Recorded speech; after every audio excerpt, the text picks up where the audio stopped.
Neural Tides is an AI instrument that blends natural and artificial elements. Using an artificial neural network, trained on audio sampled from South Korea's Haklim-do and Ulleung-do Islands,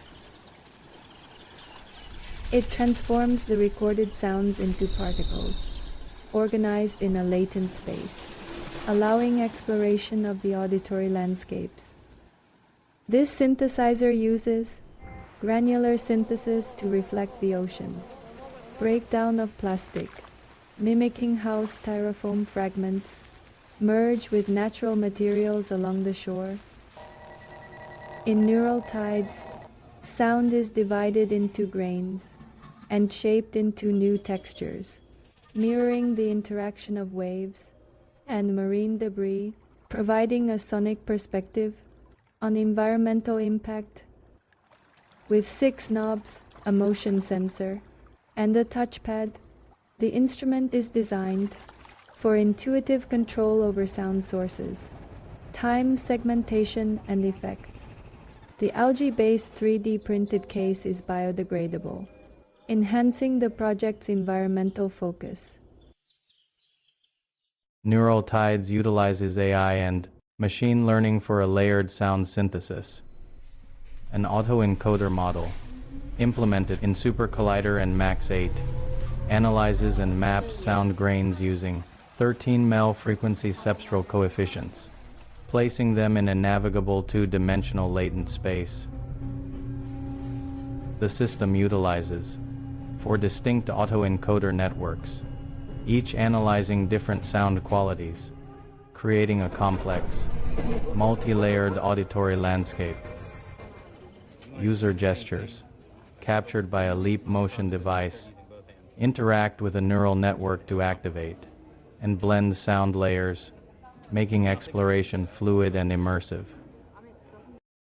As users navigate this environment, the synthesizer reconstructs sounds based on proximity with particles within the latent space, using a nearest neighbor algorithm to blend grains, producing an evolving soundscape that reflects the ocean's ebb and flow and the integration of synthetic and organic elements.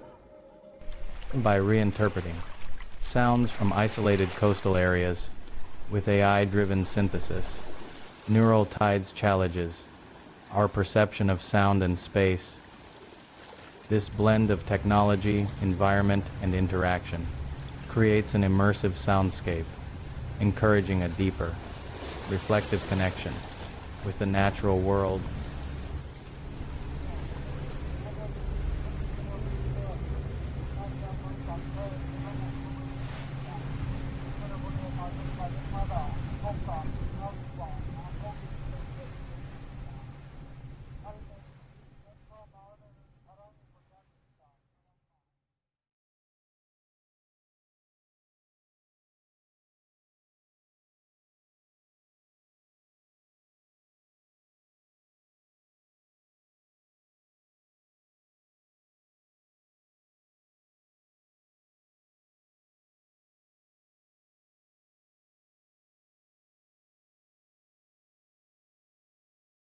Hello NIME, it's wonderful to be here today, albeit virtually from Bristol this year. But I'm really excited to present some ongoing research that's looking at ways that AI tools can be used to change the way we think about designing new musical instruments. Our paper is called Instant Design, and we present 5 strategies for the use of generative AI in NIME ideation workshops. I'm happy to be presenting on behalf of my co-authors, Pete Bennett, Dave Meckin, Sven Holloway, and Tom Mitchell. So we're really interested in how generative AI tools can be used within instrument design workshops, from the conceptual design of new musical instruments, but also as an impetus for other workshop activities. So together we ran a workshop at the Artificial Intelligence and Musical Creativity Conference at Brighton University in August 2023.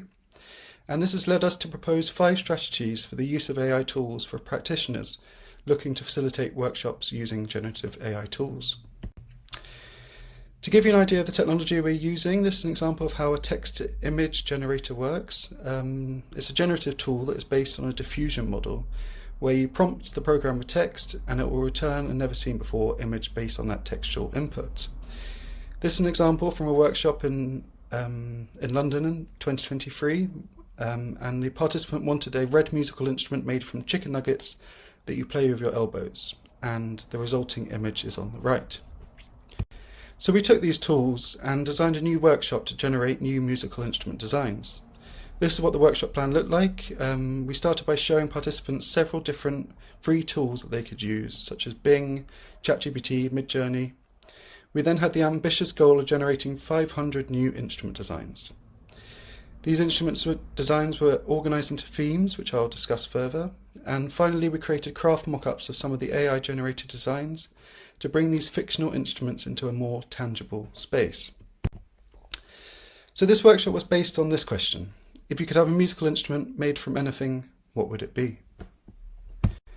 And this is what the participants' response was. The outcomes were as varied as the participants themselves, and represented a wide range of aesthetic, musical and personal choices of what their ideal musical instrument would look and sound like. We then asked the participants to collate their images into a compendium of imaginary musical instruments. This was a shared document where participants could upload their designs and see what everyone else was making. We asked participants to categorise their instruments into different themes. The most popular categories included wearable designs, steampunk instruments, and edible instruments. We also collected the prompts that the participants used, and we asked them to create a short description of their invention. This was a useful way for us to gain an understanding of the prompting behaviour of the participants and the most commonly used phrases. Interestingly, the most common was made from, and participants were keen to mention the materials in which the instruments were constructed from. We took these 2D instrument designs as a basis for several workshop activities. This is what the workflow looked like. Participants would narrow down their ideas by choosing one instrument and create a craft mock-up of their design. They would then present the idea to the group in an air guitar style of performance, where we asked different speculative questions such as, what does the instrument sound like? Can you demonstrate how you would play it? What are the mapping strategies between the action and the sound? Based on the findings from the post-workshop discussion and our experience from running several fictional instrument design workshops, some with AI tools and some without, we proposed 5 strategies for practitioners facilitating future workshops. Number 1 is provide clear activity briefs and starting points. Some participants found the endless opportunities of working with generative AI tools quite daunting and didn't know where to start, so we suggest providing participants with a clear and specific brief to guide their creative process. For example, design an instrument made out of available materials, or design a musical instrument that's played with one hand. Number 2, consider how speculative the design should be. We suggest establishing speculative designs by introducing real-world considerations like feasibility, playability, and materials later on in the workshop. Guide participants to think about practical implications and applications of their designs. Number 3, structure tasks around collaborative engagement. We suggest promoting collaborative design amongst the participants by facilitating discussions to refine and evolve ideas. Ask small groups of participants to collectively work on one instrument design to encourage further discussions on that particular instrument. Number 4, encourage iterative interaction with AI tools. Make sure the participants are aware of methods of iterating on a design, for example, in-painting, out-painting, and reuse of prompts. We found that iterative design with AI tools is useful to the participants due to the unpredictable nature of these technologies.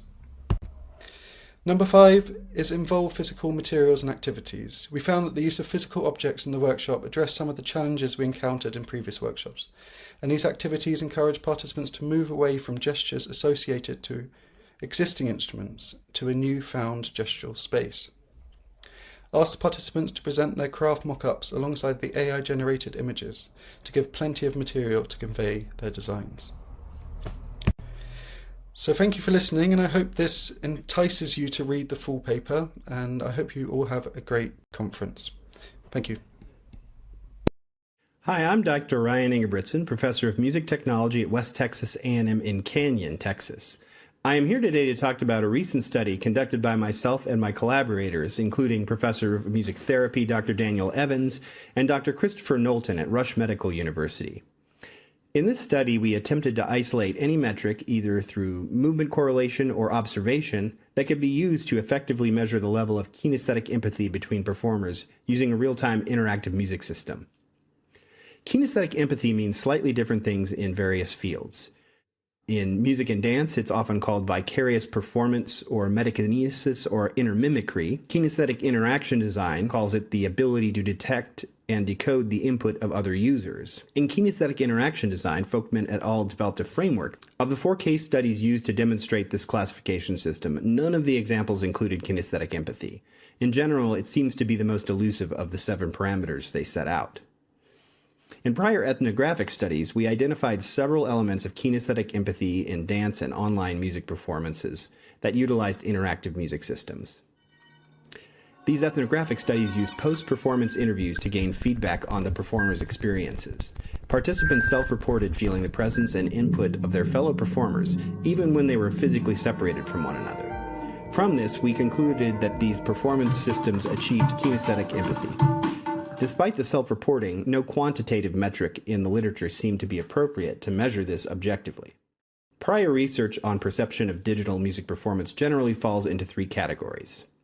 First, the development of strategies to enhance the audience's familiarity with the connection between gesture and sonic result. Second, the development and implementation of systems to track audience perception. And third, methods of gauging performer experience using a mix of real-time motion tracking, interview methods, and correlations in body movement.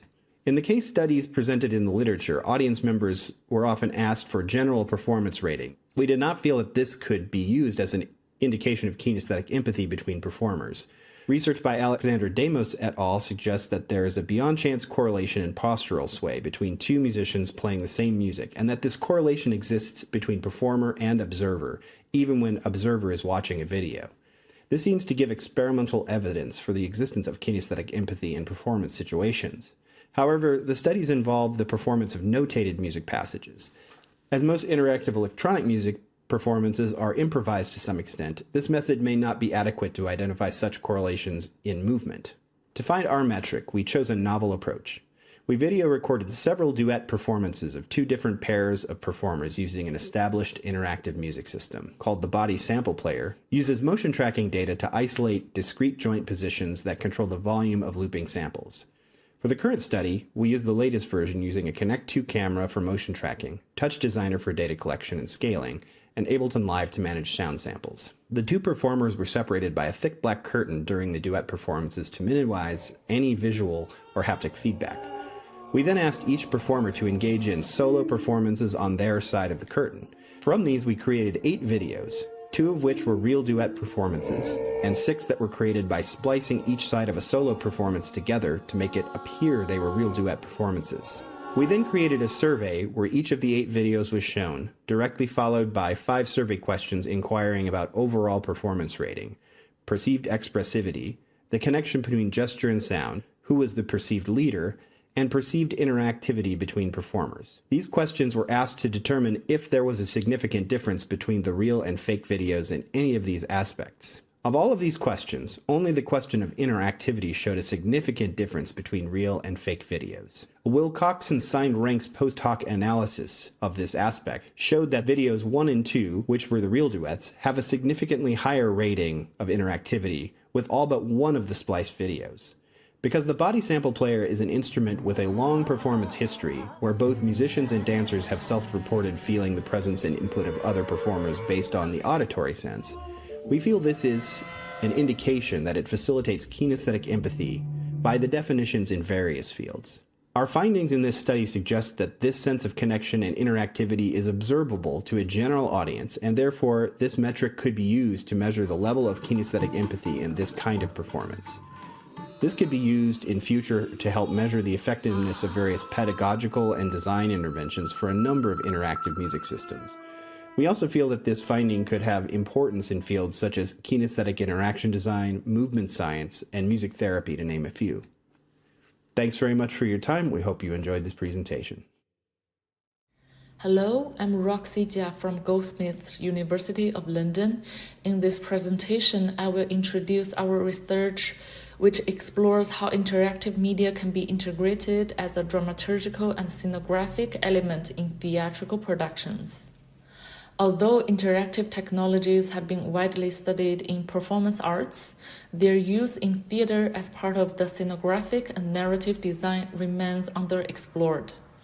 Our research investigates how interactive media can be appropriated and integrated as one among many traditional theatrical elements, working in concert with performers, set, costume, lighting, sound, and projection to support the narrative and create a cohesive artistic experience.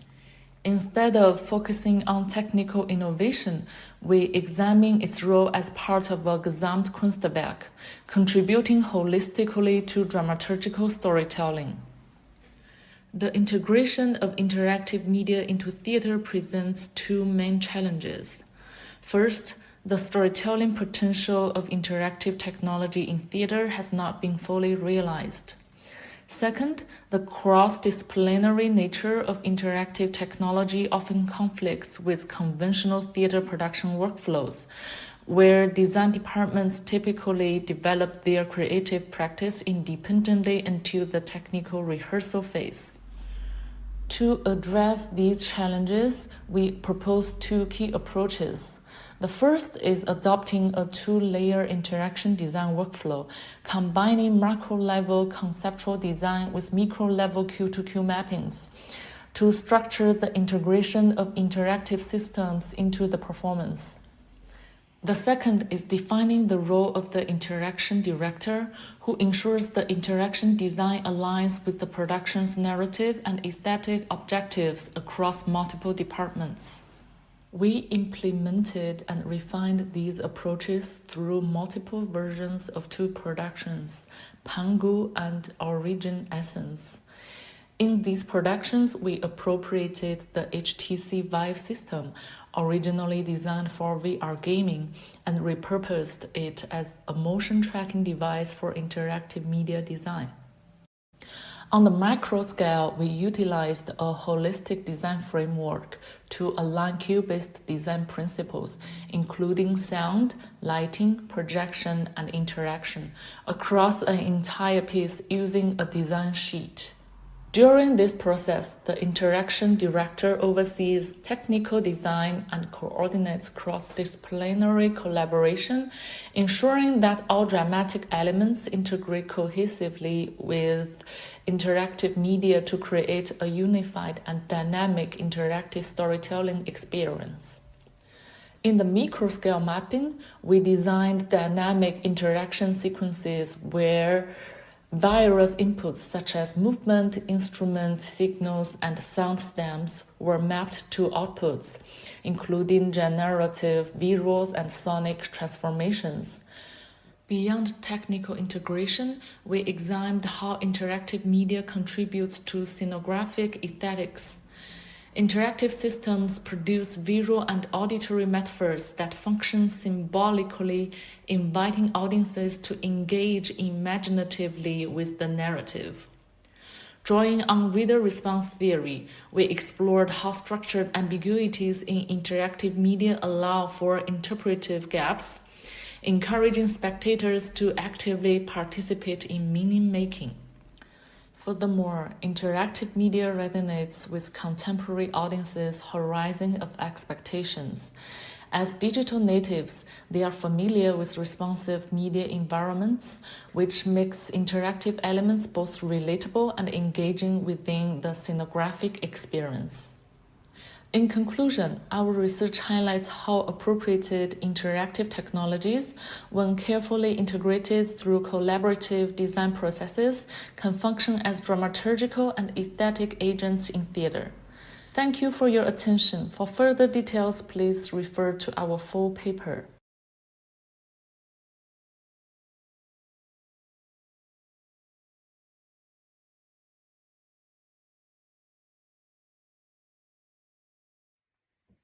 Hi, I'm Nolan Hildebrand, one of the authors of the paper Out of Control Feedback Systems and Collaborative Influence with the Instrumentalist Mixer Feedback Transmutation System.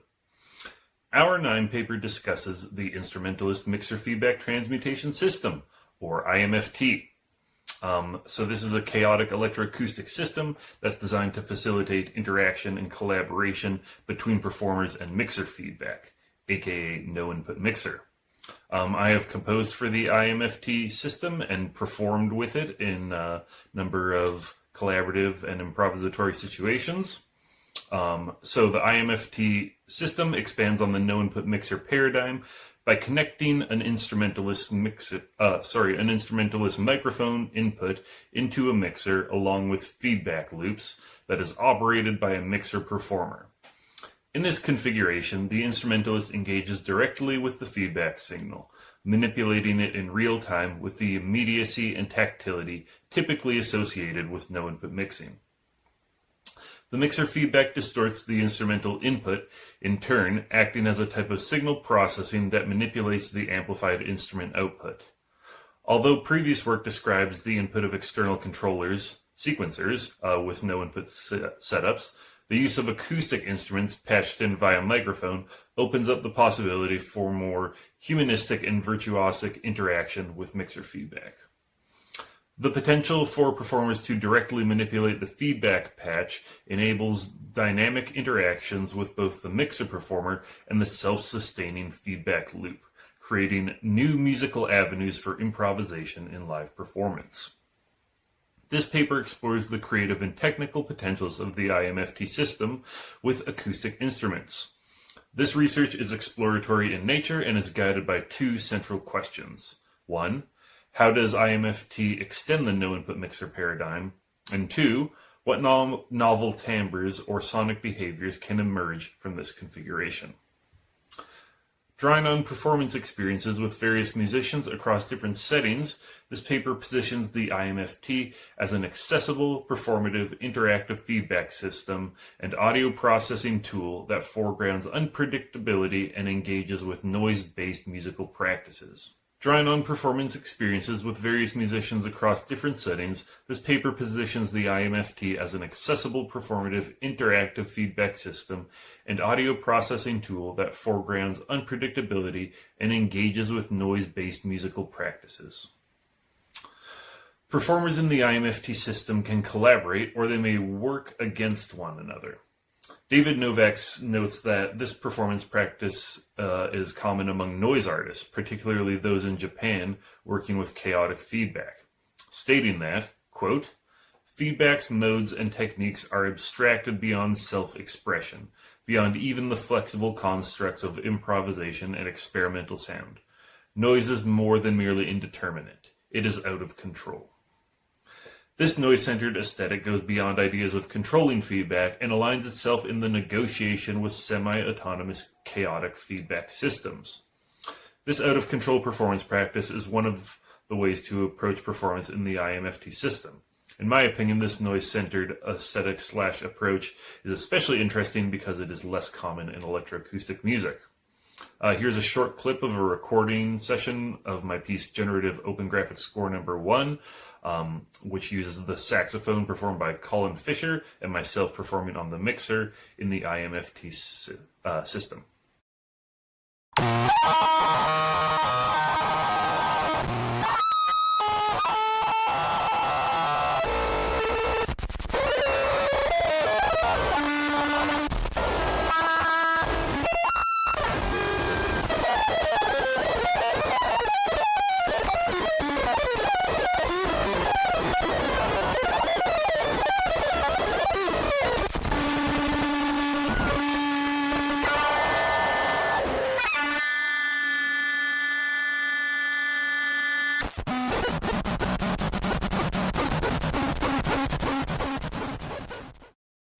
Thanks for listening. I hope you'll consider attending my paper presentation. Hello, the title of the paper we're presenting is Repurposing a Rhythm Accompaniment System for Pipe Organ Performance. The authors of this work are from the Music and Multimodal Interaction Lab at Universitat Pompeu Fabra in Barcelona. Over the past 2 years, we have collaborated with Raul Refre on a series of live performances focusing on human-machine collaborative improvisation. Initially, our collaboration with Raul culminated in the development of a real-time drum accompaniment generation system called Groove Transformer, which was showcased during a live performance at the Contemporary Cultural Center of Barcelona, also known as CCCB. Following the CCCB performance, Raul was asked to participate in the Organic Concert Series, hosted at Palaguel in Barcelona. The purpose of this series was to create an immersive sonic experience that highlights the distinct acoustics of this historic landmark, as well as its permanent MIDI-enabled organ, custom designed according to the space by Albert Blancafort, a renowned local organ maker. Moreover, 2 portable organs, also built by Blancafort, were available for use in the performance. While the main organ remained fixed in the venue, the smaller ones were intended to be positioned based on the spatial and artistic needs of each performance. For the performance, Raul proposed the following setup. He would be positioned at the organ console on the 3rd level of the venue, while the audience and the smaller accompaniment organ would be positioned at the bottom floor. With this setup in mind, Raul proposed that we explore if we could adapt the Groove Transformer to drive the accompaniment organ. For this new context, we had to consider the main limitation of the Groove Transformer, which was that it was a completely pitch-agnostic system conditioned only by the rhythmic input of the performer and not capable of generating harmonic sequences. To overcome this limitation, we decided to use the Groove Transformer as the rhythmic backbone of generated accompaniments while relegating the harmonic generation to a secondary system. The final system consists of 4 main components: a real-time performance on the main organ, a rhythm accompaniment generator, the Groove Transformer, a custom Markov-based max device that generates harmonic content and note durations for the accompaniment rhythm, and 1 accompaniment organ that receives the generated sequences. The figure on the slide shows the communication between each component of the system. Starting from the left, all MIDI notes played on the main organ are sent to a custom max device containing 2 Markov models, trained in real time on pitch and duration of incoming events. In parallel, the same MIDI notes are sent to the Groove Transformer to generate an accompaniment rhythm that triggers the generation of the next note from the Markov model. Here we can also mention that we decided to have a second performer that would supervise the system and have control over parameters affecting the generations. Here's the max device interface used by the second performer. This device allows the second performer to control the training process as well as affect the generation process. For example, the performer has controls to affect the density and rate of the generations, to select the order of the Markov model, and to apply octave transpositions or note duration multipliers to the generations. The manipulations allow the performer to generate anything from fast, dense patterns to long, sustained drones. Although the design of this accompaniment system was dependent on the constraints and context of the specific performance, we see this system as being very adaptable and potentially more effective in other contexts. Ultimately, this work underscores the entanglement of artistic constraints and technical design decisions, illustrating how model selection is inherently shaped by the specificities of the performance context. Rather than defaulting to the most recent or computationally advanced models, we opted for a method that prioritized responsiveness and sensitivity to live interaction. In doing so, we demonstrate that in co-creative, improvisational settings, the most appropriate model is not always the most sophisticated, but rather the one best aligned with the situated demands of the performance environment. Across Hong Kong today, traces of colonial forts, watchtowers, and wartime defenses are fading, buried by the development or simply overlooked. Yet, these sites hold critical stories of resistance, occupation, and shifting territorial power that continue to shape the city's identity. This project, Rings Through Rings, brings these disappearing military sites back into focus through sound. Using laser-etched map turned into playable discs, the project transforms historical geography into something you can touch, hear, and manipulate. It invites audience to step in, not just to remember the past, but to physically engage with it through sonic exploration. Hong Kong's fortification, from Fan Lao to Tung Chung to the northern metropolis, are increasingly threatened by the rapid urban development. While digital preservation effort exists, they often remain static, confined to archival database or visual records. This project offers an embodied alternative. It translates historical cartography into real-time participatory sound making. Audience engage directly with the turntable, activating, distorting, and reinterpreting this sonic landscape through physical gesture and listening. In this project, each laser etched this function as a playable score. The stylus reads uneven grooves, producing crackles, drones, and texture that fit into the max MSP-based system. There, 5 sonic layers unfold. First, there's a raw mechanical audio, the stylus scraping across the etched surface. You hear clicks, crackles, and texture drawn directly from the engraved terrain. Second, the signal passes through real-time processing. Techniques like spectral stretching, pitch shifting, and delay transform each gesture into a richer sonic texture. Third, we use crossed synthesis. The sound from the disc modulates archival recording, such as the Qing Dynasty military songs, Japanese army's anthem during the Second World War, and the local fishermen's chants, creating hypersonic memories. Fourth, through concatenative synthesis with cathartes, fragments from field recording and historic materials are resampled in real time, triggered by how the disc is played. And finally, everything is sensed through spatialization with spots. The sound moves across a multi-speaker array, guided by gesture, pitch, and amplitude, placing the listener inside an evolving and immersive environment. Audiences are free to explore the disc however they choose. Some spin slowly, others rapidly scratch across the grooves, a few even stacked 2 discs together, accidentally creating polyrhythms and layer textures. These gestures don't just produce raw sound. When specific pitch or rhythmic thresholds are detected, they trigger recordings of an acoustic ensemble's performance, performing a score that was itself generated from the same disc data. In this way, the audience becomes a kind of delayed co-composer. Their tactile exploration activates musical phrases shaped by the very terrain they are touching. This is improvisation through material memory, where archived geography becomes alive through sound, gesture, and mediated performance. This project is shaped by a range of media and interaction theories, many of which idea of transcoding guide the transformation of cultural data into computational inputs. Flusser's concept of technical image highlights that archives are not neutral, they influence how we perceive history. The open design is influenced by Jenkins and Simon's work on participatory culture, where audience agency plays a central role in shaping outcome. Ishii's principles of tangible interaction anchor the interface in embodied performance, making physical engagement a key part of the experience. The discs are made from PVC and wood, each chosen for their tactile and sonic responses.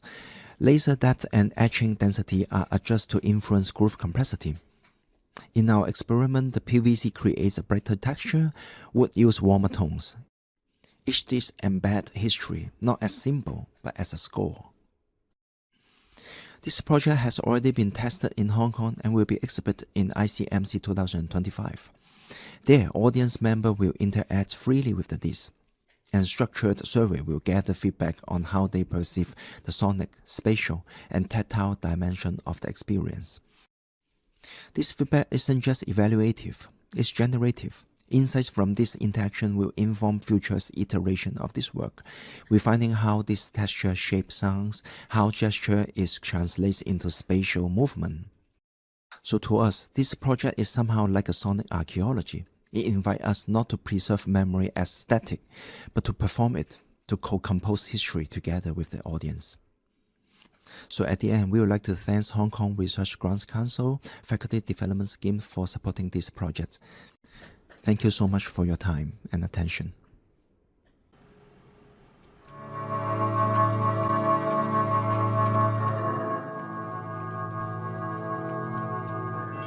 This instrument functions as a hybrid between a musical instrument and a game that aims to integrate the obscure and esoteric concept of microtonality and alternative tuning systems into an easy-to-pick-up interface for visual composition and performance.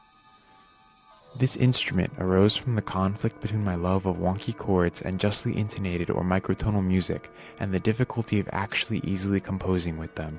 I wanted to make an instrument that felt like a game that anyone could play, but also made it easy for me to express all of my ideas about non-12-tone temperament music that is very difficult to realize, as it's not easily compatible with systems like MIDI or live performers.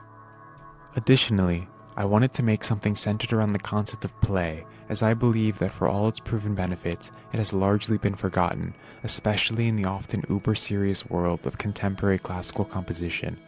I believe that this instrument has the potential to combine and explore the health and wellness benefits that both music making and play have been scientifically shown to have separately. First, a note on the tuning used in this instrument. Traditional 12-tone equally tempered music, as you likely know, is wrong in the sense that it does not align with actual harmonic ratios found in nature. Our modern piano is, of course, a compromise designed to ensure that every key is playable but also equally out of tune. Looking at this chart I made, you can see that it is possible to display perfectly intonated notes in a lattice format like this, with justly intonated fifths representing the vertical axis and thirds the horizontal axis. As you can see, the arrows indicate a shifting of the usual versions of these notes by one or more syntonic commas of 21.5 cents. Performing this instrument takes the form of drawing 4 block chords on the screen using a joystick and buttons, where each block represents a note. These blocks represent indices into this lattice, allowing the user to draw perfectly tuned chords. For example, in this system, a vertical line is a quintal chord of 4 stacked, justly tuned fifths. After this first chord has been sounded, the performer can then draw another shape, with their choices restricted by a series of potential transformations used to impose both visual and musical order. The base rule is that each new shape must share at least one block with the previous chord, except for a few exceptions that I'll explain. The reason for this is that it forces each chord to share one note with the previous one, which corresponds musically to a pivot tone modulation. This is important, as in this microtonal sound world, giving the ear something to hold on to is critical, and even allows the performer to create brief illusions of conventional tonality if desired. The other possible transformations are 90-degree rotation over a pivot block, mirroring over the center line, and translation. This is the one primary exception to the rule of sharing a block. This lets you slide your last shape to anywhere on the screen, letting you both visually and musically move to new ground. This resembles the technique known as planing, used frequently in the music of Debussy and other impressionistic composers. The final choice available to the performer is to be able to swap tuning systems on the fly. At the press of a button, the screen will flash white and clear itself as the instrument dynamically retunes itself to 7-limit just intonation and back. Finally, enjoy an excerpt from a performance of a piece I wrote for my instrument, which I also had to devise a new system of notation for.